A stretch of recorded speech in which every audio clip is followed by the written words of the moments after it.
ہماری اقربا کالونی کافی بڑی تھی، جس کو ہم ویڑا کہتے تھے، کیونکہ اس ویڑے میں صرف قریبی رشتہ دار ہی رہتے تھے۔ سب کے مکان الگ الگ مگر صحن ایک تھا۔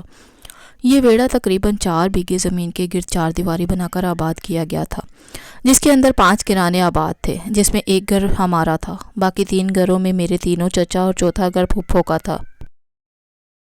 محبت اس ویڑے کی روح تھی۔ میں اسی محبت پر اس سسٹم میں پلی بڑھی۔ ہم سب بچوں کی تعداد 20-25 کے قریب ہوگی۔ ہم سب اکٹھے کھیلے۔ بچپن بہت خوش رنگ تھا، لگتا تھا وقت تھما ہوا ہے۔ مرضی سے سونا، مرضی سے جاگنا، یہ دن خواب جیسے گزر گئے۔ بچپن گزر گیا، یادیں چھوڑ گیا۔ وقت پر کس کا بس چلتا ہے؟ یہ وہ پنچھی ہے جس پر آج تک کوئی گرفت نہیں کر سکا۔ وقت نے ہمارے خاندان کو بھی تازیانہ لگایا اور بسا بسایا گٹھ تتر بتر ہو گیا، اور ہم جو محبت کے دھاگے میں لپٹے ہوئے تھے دانہ دانہ ہو کر بکھر گئے۔ دادا جان کے فوت ہوتے ہی وہ دھاگا ٹوٹ گیا جس نے سارے خاندان کو ایک لڑی میں پرو رکھا تھا۔ اب سبھی کو اپنی اپنی پڑ گئی۔ چھوٹے چچا، امی اور پھپھو یہ تینوں گاؤں کی زندگی سے تنگ تھے اور شہر منتقل ہونا چاہتے تھے، جبکہ گاؤں میں سکون تھا، آزادی نہ تھی لیکن محبت تھی، اچھے تعلیمی ادارے ان کا تھے، مگر شہر میں سکونت اختیار کرنے کے لیے کافی سرمایہ درکار تھا۔ ہمارے خاندان میں سرمایہ صرف ہماری زمین تھی، اور زمین سے ہی علاقے میں عزت تھی۔ 2 بھائی مصر تھے، زمین بیچ کر شہر جا بسے، اور 2 بھائی راضی نہ تھے کہ زمین کا بٹوارا ہو۔ اسی پر بھائیوں میں تلخی بڑھی، جھگڑا ہوا اور دلوں میں دوریاں ہو گئی۔ رشتوں کی شیرینی میں کڑواہٹ گل گئی۔ آخرکار بٹوارا ہو گیا۔ چچا اور پھپھو نے اپنے حصے کی زمین فروخت کر دی اور سرمایہ لے کر شہر چلے گئے۔ شہر میں انہوں نے ایک ہی کالونی میں قریب قریب گھر خرید لیے۔ شہر میں ہم بچوں کو اچھے سکولوں میں داخل کروا دیا گیا۔ یہاں آ بسنے کا ایک فائدہ یہ ہوا کہ لڑکوں کے ساتھ ساتھ لڑکیوں پر بھی تعلیم کے دروازے کھل گئے، گرچہ خاندان کا شیرازہ بکھر گیا، وقت پر لگا کر اڑتا رہا۔ میں تیسری جماعت سے اب 7ویں میں آ گئی۔ ایک دن اسکول سے گھر آئی تو پتہ چلا کہ چچا جان کا خط آیا ہوا ہے۔ لکھا تھا، آپ لوگوں نے صحیح فیصلہ کیا تھا بچوں کے مستقبل کی خاطر، اور ہم نے بھی درست فیصلہ کیا تھا اپنے بڑوں کے نام و نمود کی خاطر۔ اب سوچتا ہوں کہ جھگڑا ناحق کیا تھا، تاہم گوشت سے ناخن جدا نہیں ہو سکتا۔ اب بہاول کا مسئلہ ہے اور یہاں سکول مڈل تک ہے۔ میں چاہتا ہوں کہ اس کو آپ کی طرف بھیج دوں تاکہ آپ کے گھر رہ کر یہ شہر کے کسی اچھے اسکول میں تعلیم حاصل کر سکے۔ خط ملتے ہی امی ابو سوچ میں پڑ گئے کہ بہاول کو اپنے پاس رکھے یا نہ رکھے۔ گاؤں میں رہتے ہوئے تو ایسے فیصلوں کے وقت ایک لمحے بھی سوچنا نہیں پڑتا تھا، مگر شہر میں رہ کر شہریوں جیسی خوبو سے آشنا ہو گئے تھے۔ کوئی قدم اٹھانے سے پہلے کئی بار سوچنا پڑتا تھا۔ گاؤں میں بھائیوں کے سپوت بھی اپنے ہی جگر گوشے ہوتے ہیں، مگر شہر میں اپنے پرائے ہو جاتے ہیں۔ ایک ہفتہ کی سوچ بچار کے بعد والد صاحب نے اس کشمکش سے چھٹکارا حاصل کر لیا۔ بھائی کی محبت نے جوش مارا اور انہوں نے خط کا جواب لکھ دیا کہ آپ بہاول کو روانہ کر دیں، آپ کا بیٹا میرا بھی بیٹا ہے، چچا کا گھر اپنا گھر ہوتا ہے، میں اسے شہر کے بہترین سکول میں داخل کروا دوں گا، آج سے آپ اس کی ذمہ داریوں سے بری الذمہ ہیں، اب بہاول میری ذمہ داری ہے۔ خط ملتے ہی بہاول نے روانگی پکڑ لی اور ہمارے گھر پہنچ گیا۔ والد صاحب نے اسے ایک اچھے اسکول میں داخل کروا دیا۔ بہاول کے آنے کی سب سے زیادہ خوشی مجھ کو ہوئی، کیونکہ وہ ہمارا بچپن کا ساتھی تھا۔ میری سب سے زیادہ اسی کے ساتھ بنتی تھی۔ سب بچوں میں وہی مجھ سے زیادہ قریب تھا، میرا خیال رکھتا تھا۔ کسی بچے سے لڑائی ہو جاتی تو وہ ہمیشہ میری حمایت کرتا۔ یہ ذہنی ہم آہنگی کا تعلق اب بھی قائم تھا، جو ایک سنہری یاد بن کر میرے اندر آباد تھا۔ اس کے آنے سے میری تنہائی دور ہو گئی تھی۔ ہم شام کو لان میں اکٹھے بیٹھ کر چائے پیتے اور اکٹھے اسکول کا کام کرتے۔ ہمارے مل بیٹھ کر باتیں کرنے پر گھر والوں کو اعتراض نہ تھا۔ میرے والدین کا خیال تھا کہ وہ جب پڑھ لکھ کر کسی لائق ہو جائے گا تو میری اس کے ساتھ شادی کر دیں گے۔ میں نے میٹرک پاس کر کے کالج میں داخلہ لے لیا اور اس نے کالج میں سائنس لے لی کیونکہ انجینئر بننا چاہتا تھا۔ اس کو انجینئر بننے کا بے حد شوق تھا، تبھی وہ خوب محنت کر رہا تھا۔ امی نے باتوں باتوں میں اس کو جتلا دیا تھا کہ تم کچھ بن کر دکھاؤ، تبھی تم کو تمہاری مراد مل سکتی ہے۔ بہاول خوب سمجھتا تھا کہ تائی کیا کہنا چاہتی ہیں۔ دن رات محنت کر کے اس نے اچھے نمبر لیے تو انجینئرنگ میں داخلہ مل گیا۔ وہ لاہور چلا گیا۔ اس کے جانے سے میں ہی نہیں، سارا گھر اداس ہو گیا۔ وہ یہاں تھا تو لگتا تھا کہ موسم خزاں میں بھی بہاروں کا راج ہے۔ اب تو بہار بھی خزاں جیسی ہو گئی تھی۔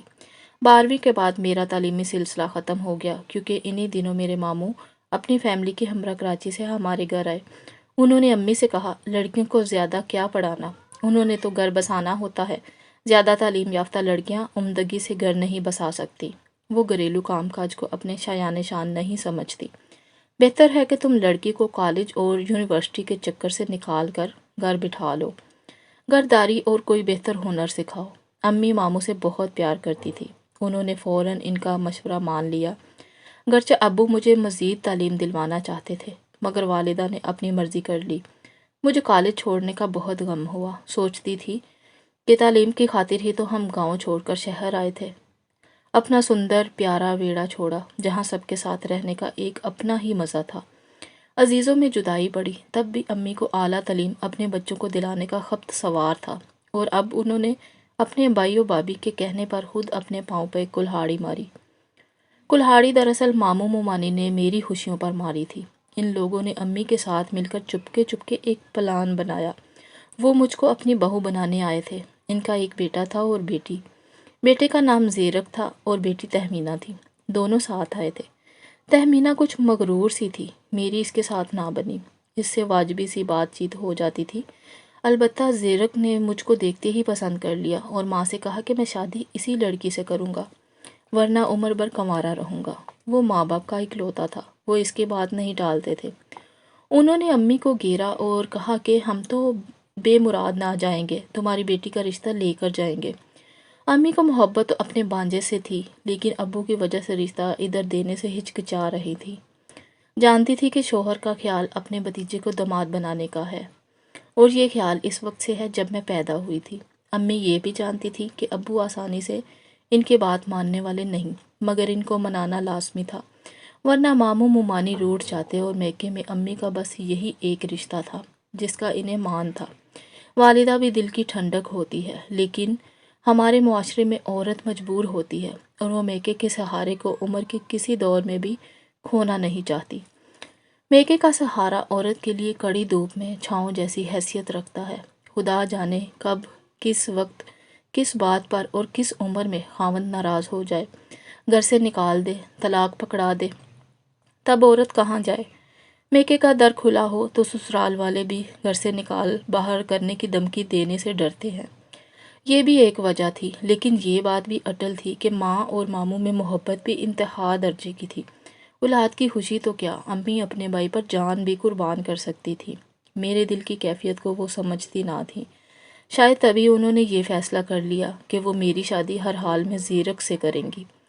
تبھی تو مجھ سے پوچھنا بھی گوارا نہ کیا۔ جب کالج جاتی تھی تو زندگی کی ایک روٹین سی بن گئی تھی۔ اب کالج بند ہوا تو دل بہت گھبرایا۔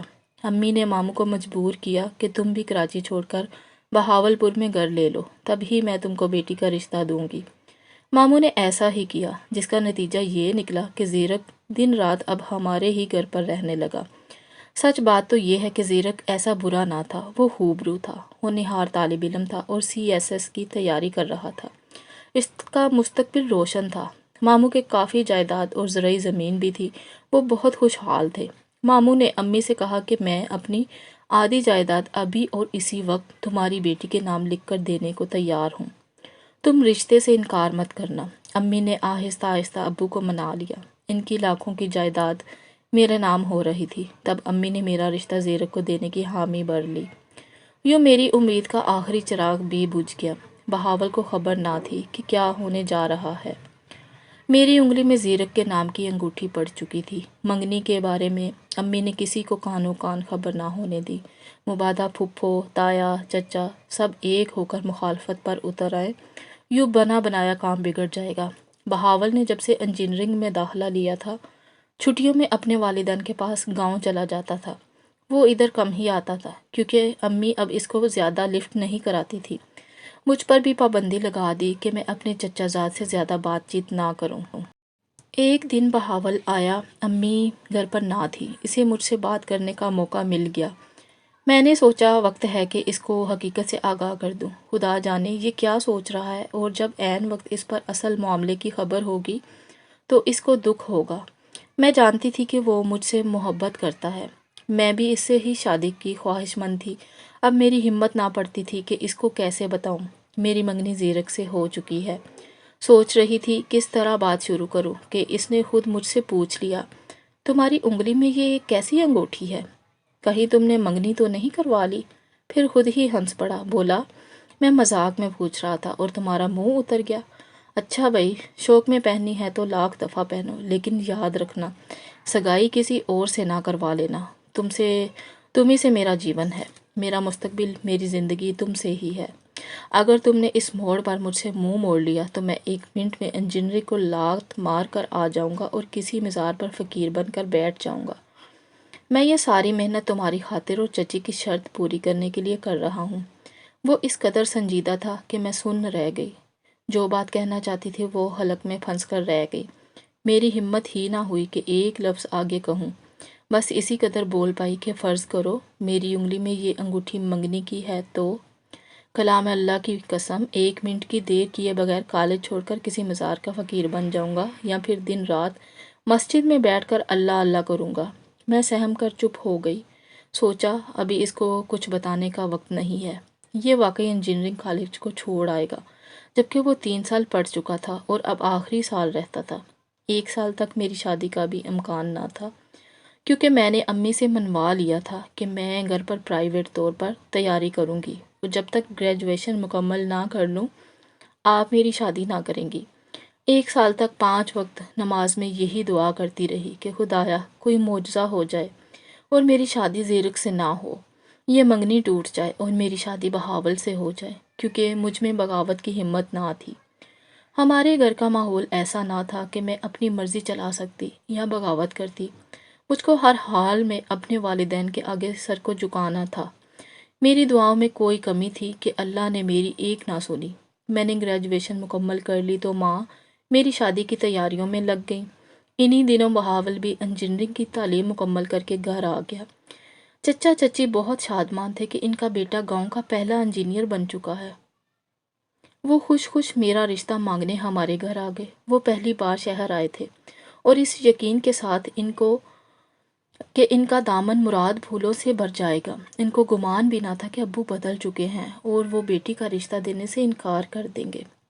جب ابو نے بتایا کہ میں تو بیٹی کی منگنی زیرک سے کر چکا ہوں، چچی چچا سکتے میں رہ گئے۔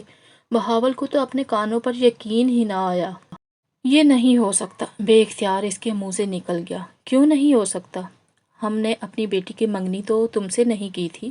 جیسے تم ہم کو عزیز ہو ویسے ہی زیرک مجھ کو عزیز ہے، امی نے بہاول کو کہا۔ اس پر تایا اور چچا بولے، بھابی لیکن پہلا حق شمیرہ پر ہمارا ہے۔ امی رونے لگی، بولی کیا ننیال والے حقدار نہیں ہوتے؟ کیا سارا حق ددیال والے ہی سمیٹنے کے لیے ہوتے ہیں؟ امی کے لہجہ میں تیزی تھی۔ ہمارا بیٹا انجینئر بن گیا ہے، اس نے بڑی محنت سے اپنا مستقبل بنایا ہے۔ گاؤں کا لڑکا ہو کر اس نے ہمت نہیں ہاری۔ اگر بہاول انجینئر بن گیا ہے تو کیا میرا زیرک کچھ کم پڑھا لکھا ہے؟ انشاءاللہ وہ کمشنر لگے گا۔ میں نے بھی غیروں میں یا ہلکے خاندان میں شمیرہ کا رشتہ نہیں کیا جو کوئی اعتراض کرے۔ غرض اسی کے آگے وہ لوگ نہ ٹھہر سکے اور نہایت دل گرفتہ روتے دھوتے گاؤں چلے گئے۔ ان کے ساتھ بہاول بھی چلا گیا۔ زیرک امتحان دے چکا تھا، نتیجے کا انتظار تھا۔ نتیجہ بھی آ گیا۔ وہ مقابلے کے امتحان میں اچھی پوزیشن لے کر کامیاب ہو گیا تھا۔ بس پھر کیا تھا، ماموں ممانے سرخرو ہو گئے اور ابو کو جو تھوڑا بہت قلق بھتیجے کا رشتہ چھوڑنے پر تھا وہ بھی جاتا رہا۔ میری شادی دھوم دھام سے زیرک سے ہو گئی۔ روتی دھوتی رخصت ہو کر میں ماموں کے گھر چلی گئی۔ کچھ دن بہت آزردہ رہی، پھر رفتہ رفتہ شوہر سے مانوس ہو گئی۔ انہوں نے بھی میرا بہت خیال رکھا کیونکہ مجھے پسند کر کے شادی کی تھی۔ وہ ضلع کے حاکم تھے اور میں ان کے دل کی حاکم تھی۔ 2 سال بعد میں ایک بیٹے کی ماں بنی۔ اگلے سال خدا نے ایک اور بیٹا دے دیا۔ بچوں کی پرورش میں کھو گئی، دل کا زخم دل میں دبا دیا۔ بظاہر میں خوش نظر آتی تھی اور خوش نہ رہنے کی کوئی بھی وجہ نہ تھی۔ سب کچھ مجھ کو حاصل تھا، بس ایک خلش تھی یہ کہ بہاول کی نہ بن سکی تھی۔ لیکن میں نے خود کو سمجھا بجھا کر اس محرومی سے سمجھوتا کر لیا تھا۔